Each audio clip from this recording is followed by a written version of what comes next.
Começando mais uma edição do nosso Cultuar Entrevista. Hoje vamos receber a Mônica da CIA Mútua para falar sobre a companhia. Lembrando que essa e outras entrevistas também estão no nosso site cultuar.com.br. O projeto tem apoio da Lei Aldir Blanc, através da Fundação Cultural de Itajaí e também da Fundação da Prefeitura de Itajaí. Seja bem-vinda ao nosso Cultuar Entrevista, Mônica. Olá, muito obrigada pelo convite. Valeu.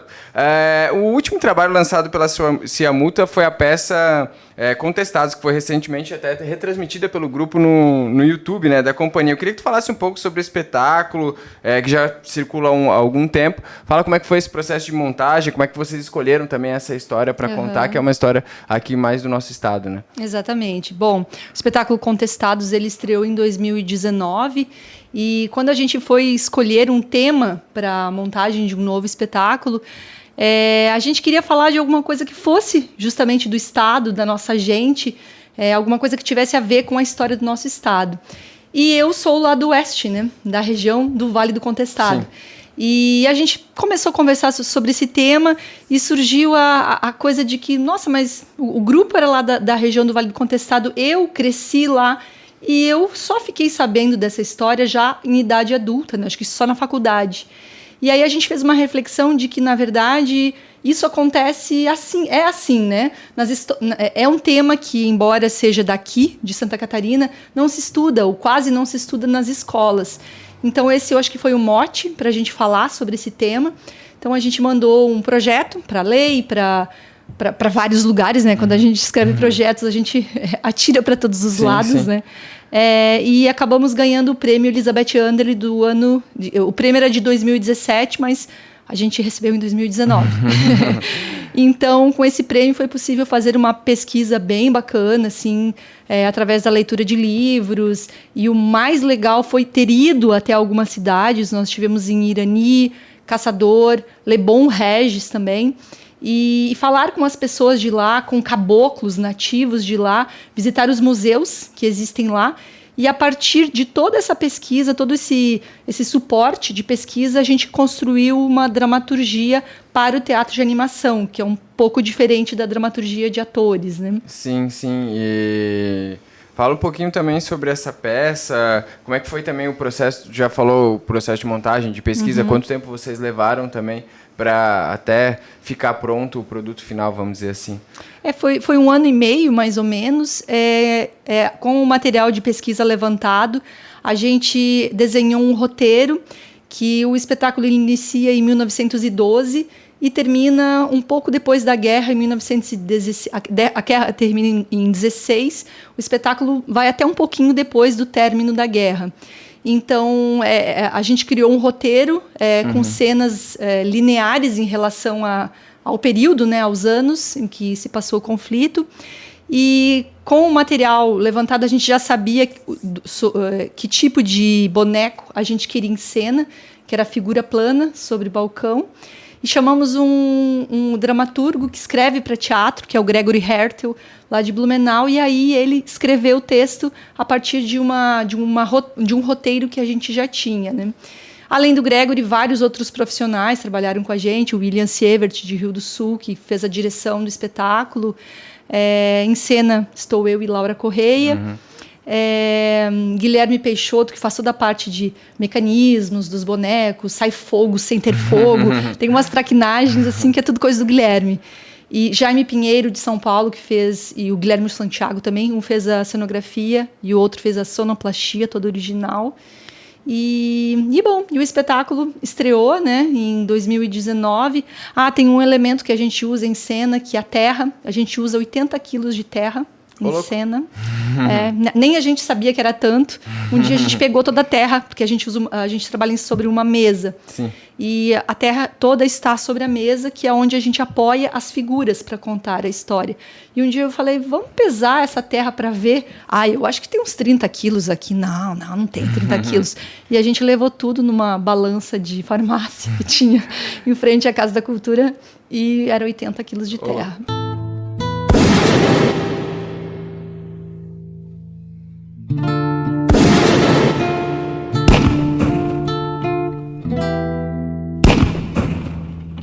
Assim como essa peça, né, do Contestado, até que foi apresentada agora recentemente, né, por último até, outras peças também tiveram que migrar para o meio virtual, né, todas apresentadas no canal do YouTube da companhia. Eu queria que tu falasse um pouco também sobre esse momento, como é que foi migrar os espetáculos da companhia para o meio virtual, o fato de ser o teatro de animação facilita de alguma forma ou não, como é que vocês viram esse momento, assim? Olha, tem muitas pessoas que estão vendo esse momento como uma oportunidade. Eu estou vendo esse momento, para mim, né, como muito estranho, assim. Para gente que trabalha, que lida com o público, que trabalha em salas de espetáculo, com o público muito próximo. Com a reação do público, na realidade. Com a reação, o público respira com a gente durante o espetáculo. Então é muito estranho apresentar para uma câmera, né? É muito estranho você chegar o dia da sua apresentação, que você divulga, né? Divulga, tá lá, amanhã, 19 horas, e aí chega o momento da apresentação, você tá lá atrás da tela se vendo, né? É muito estranho, assim, mas a gente também entende que é a forma que os artistas estão tendo de conseguir trabalhar nesse momento. E com relação aos espetáculos em si, não sei se tu quiser até falar quais vocês já conseguiram adaptar, vocês tiveram que mudar alguma coisa no espetáculo ou permaneceu o mesmo formato, o mesmo enredo, ou o mesmo... A gente teve poucas experiências. O Contestados, a gente teve uma felicidade de, na estreia em 2019, antes ainda de se pensar que a gente teria uma pandemia, a gente chamou a Âmbar Audiovisual, que fez uma filmagem impecável, com 2 câmeras, com edição, que era um material que a gente queria ter para mandar para editais, para festivais. Então, quando chegou a pandemia, a gente já tinha esse material. E tanto que fomos um dos primeiros grupos a fazer apresentações online com ingresso pago pelo público. Deu super certo no começo, era uma novidade, né? Sim. E aí tivemos mais 2 experiências. Outra foi com um espetáculo de teatro de luvas, que é o Gran Circo Teatro de Luvas, que aí sim tivemos que adaptar algumas coisas para a linguagem do vídeo, né? Porque o teatro, às vezes, ele tem um tempo mais pausado, mais respirado, e no vídeo eu tenho a impressão que as coisas acontecem com um pouco mais de agilidade, né? E uma terceira experiência que a gente está tendo agora, que a estreia vai ser em março, também pela Lei Aldir Blanc, é do espetáculo Um Príncipe chamado Exupéry. Esse foi está sendo um pouquinho mais complexo. Eu vi que vocês já estão filmando, no caso, né? Isso. Ah, você tá por dentro da nossa página. Sim, eu estava acompanhando. A gente já vai chegar no Príncipe, que tem uma história legal também, imagino, né, para contar. Mas antes disso, eu queria falar que agora em 2021 vocês lançaram também o livro A História de Williams, que é um texto de dramaturgia teatral, né, que foi encenado até pela companhia entre 2002 e 2004. Eu queria saber como é que surgiu essa ideia de transformar uma peça de vocês, um espetáculo em livro, e como é que tem sido a repercussão disso? Sim, vou contar e vou dizer que tem mais um chegando, mais um livro vindo aí. Multimídia, companhia. Porque nesse momento, né, a nossa onda é fazer teatro, é estar com o público, mas como não está sendo possível, a gente está tendo que se desdobrar. Criar, né? novas opções, né? Não, a gente está virando quase youtuber, né? Fala, galera! Não. Então, e a história de Williams? A História de Williams é um texto que o Guilherme escreveu mais ou menos lá por 2000, e ele é um texto que, né, como você falou, foi o primeiro texto de teatro de bonecos que a gente fez, acho que foi a nossa porta de entrada para o teatro de bonecos, ou teatro de animação, como a gente também gosta de chamar. E a gente trabalhou nele com o espetáculo durante esses 2 anos, e depois o espetáculo foi engavetado, né? Eu acho que como todo espetáculo ele tem uma vida que naturalmente um dia ele para de se apresentar, né? E o texto estava lá guardado, e aí um dia chegou lá na nossa caixa de mensagens o edital Meu Primeiro Livro, né? E aí falou, seria bacana mandar alguma coisa, e aí, mas temos aquele texto, olha que legal, para a história da companhia seria muito bacana. Então enviamos, e em parceria com a editora Traços e Capturas, eles, né, ajudaram a gente a desenvolver o projeto, que eu acho que foi a primeira experiência com livro, né, com projeto para livro, e passou. E a gente realizou, produziu o livro e está aí, ficou muito bacana. E além do texto de dramaturgia, porque muitos nos perguntam, mas não é um livro infantil. Ele até pode ser lido para criança, mas a ideia era mesmo fazer publicar o texto de dramaturgia, porque é uma coisa também Como é que foi essa adaptação para o livro? Assim, teve alguma coisa diferente que vocês fizeram? Não, porque ele é um texto de dramaturgia mesmo, ele tem o nome, né? Williams, tracinho, o que Williams fala, em parênteses estão as rubricas. É um texto de teatro mesmo, porque a gente também vinha de uma conversa de que há poucos textos de dramaturgia publicados, né? Sim. Atualmente. E a gente quis publicar o nosso. Né? E aí vocês estão com um outro projeto já nesse sentido? Sim, estamos com mais ou menos parecido. Assim, ele é um texto que vem de um espetáculo também, que é um príncipe chamado Exupéry, só que a gente não vai publicar a dramaturgia. Aí, nesse caso, vai ser um livro para a infância. Ah, legal. Falando já o príncipe chamado Exupéry, que completou 10 anos agora, né? No último ano, no caso 2020, né? Isso. E ganhou toda uma programação especial. Vocês fizeram uma série de entrevistas com toda a equipe que participou e tudo mais. Eu queria saber como é que foi para vocês olhar para trás para esse espetáculo, para a montagem deles, até porque ele foi também um espetáculo que levou vocês, eu acho que mais longe, ou para mais lugares, ou que chamou mais atenção, até por se tratar um pouco com a ligação com o Pequeno Príncipe e tudo mais. Eu queria que tu falasse um pouco sobre essa peça e sobre, principalmente, como é que foi olhar esses 10 anos de Príncipe chamado Exupéry. Sim. Ele não foi o espetáculo que nos levou mais longe, porque outros já nos levaram para outros países até. Mas ele nos proporcionou experiências incríveis, assim. Nós nos apresentamos em 17 estados do Brasil com ele, fizemos palco giratório, que é um projeto que eu acho que todo grupo de teatro sonha em pelo menos uma vez na sua carreira fazer. E é muito bonito olhar para trás e ver toda a história do espetáculo, né? É um espetáculo muito denso, que a gente ainda traz ele no repertório. Esperamos ainda apresentar, né? Para pessoas, no caso. Sim, não para a câmera. E é muito bonito olhar para trás, né? É um espetáculo que também envolveu uma pesquisa bastante densa, né? Nós estivemos na França, no museu de Le Bourget, é o nome do museu, que é um museu que tem uma ala específica dedicada a Saint-Exupéry. É lá que está a pulseira dele, que foi encontrada no mar de Marsella 50 anos depois do seu desaparecimento. Encontraram as roupas dele no avião que quando ele desapareceu, né, ele acabou sendo abatido por um avião alemão e caiu no mar. Só que ficou 50 anos sem ninguém saber o que tinha acontecido com ele. Então encontraram a pulseira de um pescador e aí, a partir daí, começaram a investigar, a buscar e encontraram as roupas, o avião dele, tudo, 50 anos depois. Então, toda essa pesquisa das obras dele, porque a maioria, né, inclusive eu, antes do espetáculo, eu conheci o Pequeno Príncipe, né, como Sim. todos, né, como a maioria de nós. E aí ler a obra dele, os outros livros que ele escreveu e saber também da vida dele, foi muito legal, assim, foi muito bacana. E ele é um espetáculo sem palavras, Saint-Exupéry. E como é que vai funcionar a adaptação dele pro vídeo? Da mesma forma? Como é que está sendo esse trabalho, já que tu tinha comentado sobre isso? Eu acho que os meninos da Âmbar Audiovisual também, que estão fazendo esse trabalho, a gente tentou manter o que é o espetáculo, né, o eixo dele, mas tem algumas cenas que, claro, foram adaptadas. Porque, por exemplo, no espetáculo, o cenário do espetáculo é um hangar. Sim. E as pessoas... Tu assistiu? Sim, eu fui. Assistiu? Que legal. Eu fui no lançamento, acho. E as pessoas estão dentro lá com a gente. Então, quando tem os voos dos aviões, as cabeças das pessoas são como montanhas. Então, os aviões sobrevoam e às vezes tocam, a asa do avião toca a cabeça da pessoa. Só que no vídeo, como é que a gente vai colocar isso, Tem né? uma sensação também, acho que de fumaça, de coisa Sim. assim, né? Que fica entre as pessoas também. Sim, vento, a gente tem um super ventilador lá. E, bom, Pro vídeo não. Alguma coisa tem que adaptar, né? Sempre, né? Mas eu acho que vai ficar um material bacana e também um pouco mais ágil, né?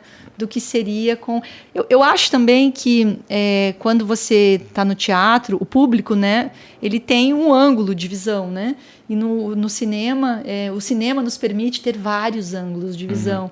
Então, tiveram algumas imagens que os meninos captaram como se fosse a visão do personagem voando. Deu para fazer uma adaptação mais legal. E pegando o gancho assim, dessa situação toda de transformar os espetáculos para o meio virtual, que eu tenho conversado também com as pessoas, principalmente o pessoal que é mais ligado à parte do teatro, é que a partir daqui para frente vai se criar uma nova forma também de pensar os próprios espetáculos, os próximos espetáculos, porque vai ter que se tornar, querendo ou não, multimídia, né? As pessoas, claro que vai quando retornar, né? Esperamos que retorne, né?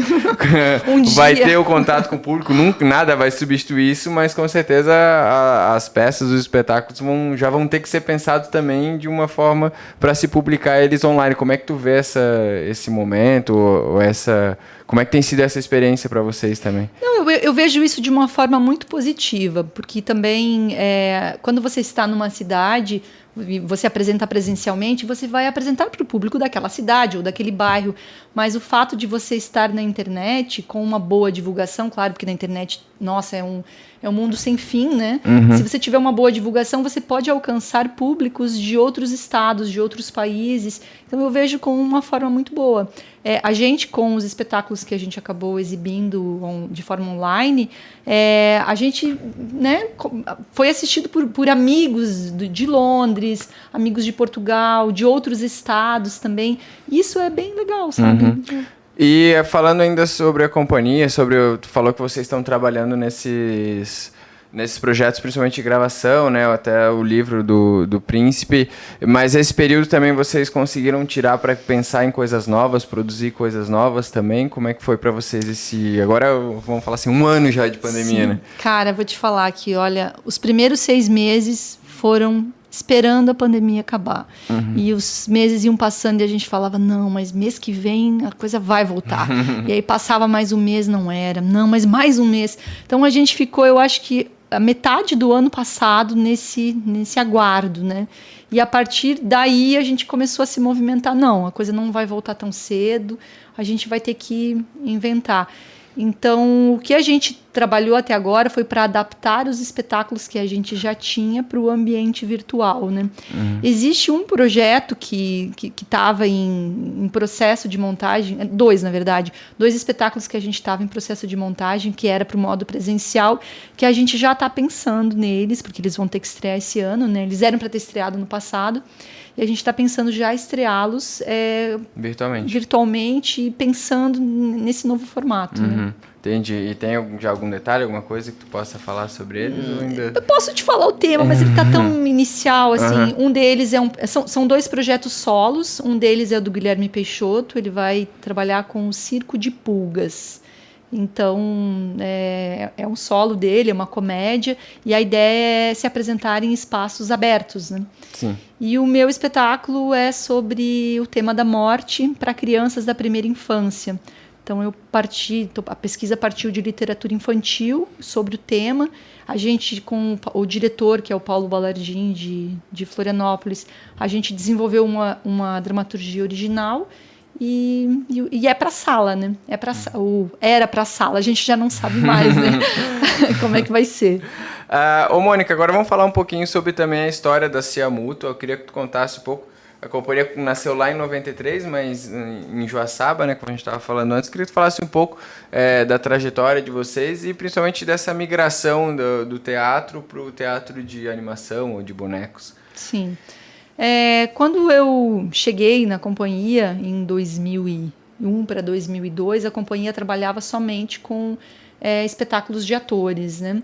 E eu acho que foi um período bem de ruptura, assim, também das formas de fazer teatro, porque até então o grupo ele trabalhava com espetáculos, digamos, todos os outros integrantes do grupo tinham outras ocupações, era professor, o outro trabalhava com jornalismo, tinha os seus ganha-pão, os seus ganhas-pão, não sei, tinha a sua forma de ganhar a vida, e fazer teatro era um um hobby, né?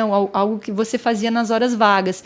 E a partir de 2002, o teatro entra na história da companhia como algo mais profissional. E aí, numa companhia profissional, você não pode ter 8, 10 atores, né? Os grupos pequenos, eles trabalham com o seu elenco reduzido. E aí o teatro de animação entrou como uma forma de você ter uma cena mais cheia com 2 atores ou 3 atores em cena. Então, o teatro de animação entrou dessa forma. Claro que a gente achou no começo que ia ser muito fácil, né? Só que quando começamos a fazer, a gente percebeu que tem que ter muita dedicação, tem que ter muito treino e tem que estar se formando constantemente, fazendo oficinas, aprendendo. E principalmente, né, quando agora o Exupéry, por exemplo, faziam 2 anos e meio que eu não atuava no espetáculo, porque eu tive um bebê, então fiquei um tempo longe, né, das viagens, né, da estrada. Então, quando eu voltei, eu pensei, nossa, eu vou ter que reaprender tudo de novo. E foi uma semana de ensaios para você pegar de novo, para você reaprender a manipulação, os tempos de você e o boneco, né? É como uma ferramenta, é como andar de bicicleta, né? Você fica um longo tempo, talvez você vai ter uma dificuldade ali, mas você vai relembrar como é que é. Né? Tu não esqueceu, né? Tu não. Só precisa daquela prática mesmo. Aí, ainda sobre o tema da companhia, né? Tu falou que tu entrou em 2002, mas isso ainda lá em Joaçaba. Em Joaçaba, né? Como é que foi a transição também aqui para nossa região até chegar em Itajaí? Certo. Joaçaba era uma região, eu sou de Piratuba, que é uma cidadezinha ali perto de Joaçaba, bem pequenininha, de 5 mil habitantes. E fui para Joaçaba, onde o grupo estava. E o grupo lá na região, ele tinha uma atuação bem forte junto às escolas. Então, apresentávamos em eventos pequenos, eventos de prefeitura e escolas, né? Só que a gente sentia a carência de estar em festivais para poder mostrar o seu trabalho e principalmente de ter outras companhias de teatro, outros artistas com quem a gente pudesse trocar. E a ideia era vir mais para o litoral, né? Porque nessa época, 2002, foi em 2005, 2004, a gente começou já... Levaram os espetáculos para alguns festivais, tipo o Fenatib de Blumenau, Festival de Formas Animadas de Jaraguá do Sul, e era muito bom estar nesses eventos e estar em contato com pessoas que faziam a mesma coisa que você. Então a gente sentia essa carência de estar perto dos nossos iguais, né? Então a primeira ideia foi ir a Balneário Camboriú, porque tínhamos um amigo artista que era de lá. E depois de um ano em Balneário, a gente, né, já começou a conhecer a galera de Itajaí, sim. Os grupos, os artistas, diretores e atores daqui. E um dia falaram pra gente, o que vocês estão fazendo em Balneário? Claro que hoje Balneário tem uma cena forte, muito forte, com grandes artistas, mas na época, acho que a Fundação Cultural de lá tinha acabado de se estabelecer, então o movimento era muito menor do que Itajaí. E aí o pessoal de Itajaí falou, por que vocês não vêm para cá? Vem para cá, temos o festival. 2007 foi o primeiro ano do Festival Brasileiro, Tony Cunha. E aí a gente veio. A gente veio em 2007 para cá. 2007, então, mais de 10 anos, então, em Itajaí. Itajaí nos acolheu, nos recebeu de braços abertos e eu gosto muito de morar aqui. É uma região que eu gosto demais. E a cena cultural também... Nossa, é linda. E os grupos de teatro também bastante, né? Eu acho que no estado não tem uma cena cultural tão forte, tão organizada como é aqui. Legal. Mônica, a gente já falou da companhia, falou dos trabalhos. Eu queria que tu falasse também um pouco do teu trabalho, de como que tu entrou na realidade, como é que a arte entrou na tua vida, como é que tu começou no teatro. Fala um pouco também da tua história. Deixa eu lembrar, né? Bom, eu sempre tive um pezinho no teatro, né? Mesmo na faculdade. Eu era aquela aluna da faculdade, eu fiz pedagogia. Eu era aquela aluna da faculdade que sempre apresentava os trabalhos com teatro, né? Esse trabalho de língua portuguesa, montava uma peça. Esse aqui de geografia, eu montava uma peça. Eu sempre montava uma peça para apresentar. E participei de alguns grupos amadores, em Piratuba, na minha cidade, e em Joaçaba. E aí conheci a Companhia Mútua, que na época tinha um outro nome, era Grupo Teatral Lauro Góes, e comecei a assistir os espetáculos que eles apresentavam, que eles montavam, e fiquei encantada, até que recebi o convite para entrar no grupo. E aí entrei no grupo, passei a fazer parte do grupo, e a partir daí me mudei também para Joaçaba, e passei a fazer disso todos os meus dias, né? Então, eu vinha de um emprego, eu escrevi agora um prefácio do livro A História de Williams, e eu escrevi assim, tinha acabado de me formar numa faculdade que eu não queria, e ser mandada embora de um trabalho que eu não gostava. Então foi mais ou menos isso. E aí entrei de corpo e alma para o teatro, para o grupo, que aí é onde que eu estou até hoje. E aí veio a migração pro teatro de animação, como a gente já falou. Eu queria só, pra gente encerrar, que tu falasse um pouco também de quais as referências de vocês no teatro de animação, assim, como é que funciona isso.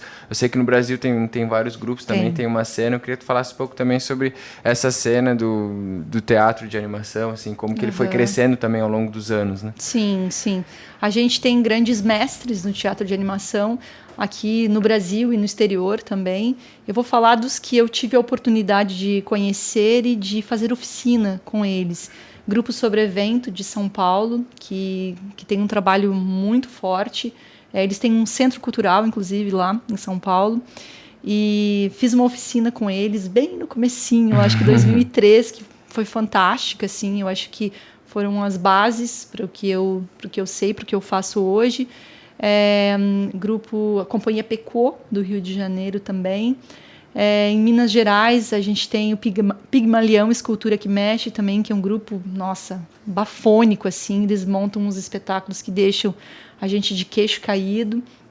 E tem os bonequeiros menores. Tem a Trip de Rio do Sul, com o William Sievert, que a gente, né, já é parceiro em vários projetos e espetáculos.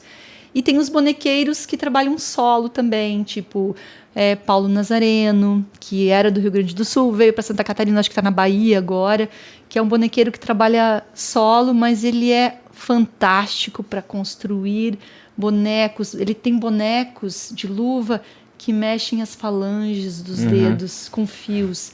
São coisas incríveis e primorosas, assim. Nelson Haas, também, do Rio Grande do Sul. Tem algumas bonequeiras também, como a Gabriela Céspedes, da Argentina. E tem uma que eu estou, assim, namorando para fazer uma oficina. Ela é russa, se não me engano, Natasha Bilova. Ela tem uma data para vir ao Brasil para dar uma oficina. E é daquelas oficinas assim que você precisa se inscrever e ser aceito. Tem que escrever uma carta de intenção. Sim. Tem Sérgio Mercúrio na Argentina. Eu poderia ficar aqui falando de muitas referências. Várias referências. Ainda sobre essa questão do teatro de bonecos, eu queria que tu falasse também um pouco... porque quando a gente fala assim, teatro de animação, de bonecos, a gente já pensa em algo talvez infantil ou algo para criança, mas não é bem assim também, né? Tem peças que são para públicos maiores, tudo. Eu queria que tu falasse como é que é essa relação, assim, como é que se trabalha no teatro infantil ou trabalho para idades maiores ou para adultos, no caso. Sim, eu acho que existe esse preconceito. Eu acho que por isso também que eu prefiro usar até o termo teatro de animação, né? Do que teatro de boneco. Né? Parece que o boneco, embora eu tenha um super respeito pelo boneco, e eu acho que tem essa coisa pejorativa, sabe? De teatro de boneco, infantil, é para criança. Para entreter a criança só, né? E eu lembro que logo que eu comecei a fazer teatro de animação, um dos primeiros espetáculos que eu vi, que estava em processo de montagem, era O Incrível Ladrão de Calcinhas, que era um espetáculo tipo adulto, a partir de 14 anos. Era a indicação etária. E tinha toda essa coisa sombria dos filmes no ar. Era o roubo de uma calcinha, de uma cantora de cabaré. Tinham bandidos armados, tinha o detetive, e tinha todo esse ambiente, e eu fiquei fascinada por aquilo. Esse foi o primeiro, depois vieram outros espetáculos que eu vi adultos, e até que a gente foi montar também o Príncipe, né? que em princípio a gente achava que seria um espetáculo infantil, né? E à medida que a gente foi trabalhando, a gente viu que não, a gente considerava ele adulto. Porque embora seja, mas é o autor do Pequeno Príncipe, é lindo, é tudo muito uma atmosfera muito lúdica, mas ele fala sobre a morte, né? E a gente percebeu nas experiências que a gente teve que quando a gente apresentava para crianças, não sei, ficava um vazio nelas e na gente, né? Faltava alguma coisa, como se o espetáculo não chegasse nelas. Então eu acho faltasse um pouco mais para elas terem uma compreensão total, assim, do que estava acontecendo, talvez. Exato. Então, eu acho que o teatro de animação ele é muito amplo, você tem espetáculos que são para todas as idades, e eu particularmente gosto desses. Gosto desses que você... E pode a família toda... Exato. Mas também tem experiências somente para adultos. Eu vi espetáculos de teatro de animação proibidos para menores de 18 anos. Então, tem para todo público, tem para todo gosto. Eu só não acredito no espetáculo que é dito apenas infantil, sabe? O teatro de animação, até segundo o meu diretor, né, ele é bom quando ele é para todo público. Quando o adulto está na sala assistindo... Se diverte igual. Não fica entediado, falando, que coisa mais infantil. Tive que trazer, só tô aqui por causa da criança. Exato. Tá certo, então, Mônica, muito obrigado pela tua participação. Foi um papo, passou rápido. Né? Nossa, já. Como sempre passa rápido as conversas aqui no Cultuar Entrevista. Obrigado pela tua participação hoje, tua colaboração também com o nosso programa. Tá bom, muito obrigada pelo convite. Tá certo, essa e outras entrevistas então, estão em cultuar.com.br, que é um projeto apoiado pela Lei Aldir Blanc através da Fundação Cultural de Itajaí e a Prefeitura de Itajaí. Até a próxima.